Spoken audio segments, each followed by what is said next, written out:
ada namanya Juliari Batubara, Menteri Sosial. Korupsi Juliari Batubara menjadi salah satu korupsi yang paling unik.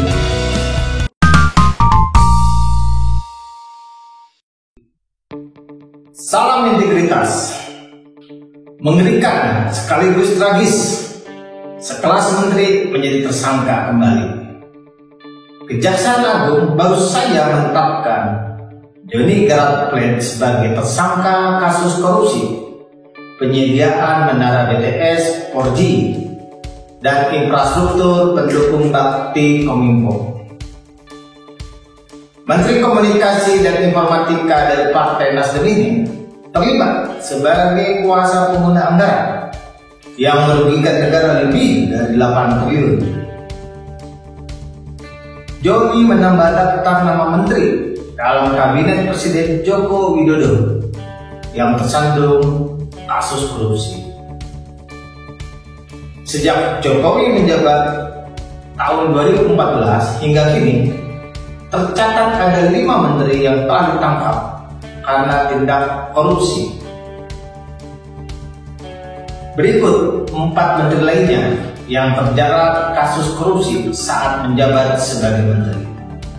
Yang pertama, Idrus Marham, Menteri Sosial. Idrus Marham terjerat kasus suap proyek PLTU Riau 1.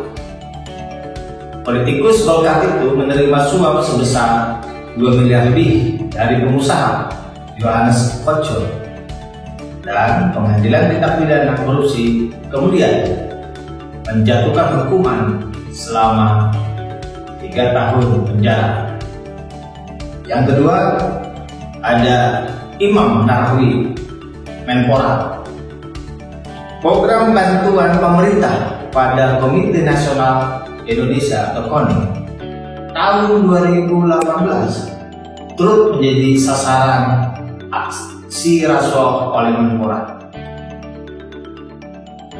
Imam Nahrawi pun telah dibekuk setelah kedapatan menerima suap sebesar 26 miliar lebih dan dihukum dengan 4 tahun penjara.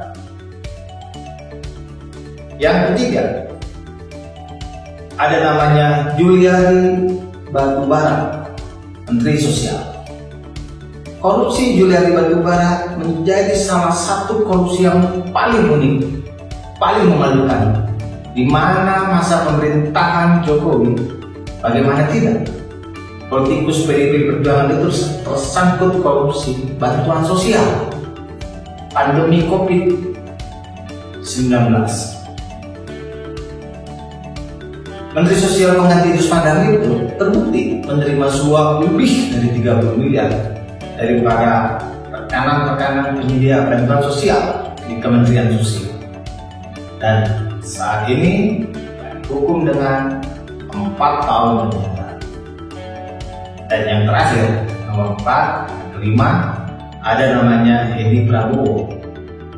Status orang dekat Prabowo Subianto tak membuat Edi Prabowo lolos dari pendidikan penegak hukum.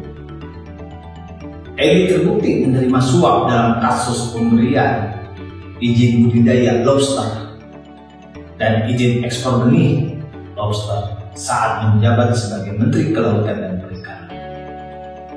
Dan Edi pun dihukum 3 tahun penjara. Dari sini kita melihat korupsi sudah sangat mengakar dan sangat akut. Dari kelas menteri dan kepala desa, semuanya melakukan korupsi. Jadi sebenarnya musuh terbesar, persoalan terbesar bangsa ini adalah korupsi. Selamatkan Indonesia dari para koruptor. Salam integritas.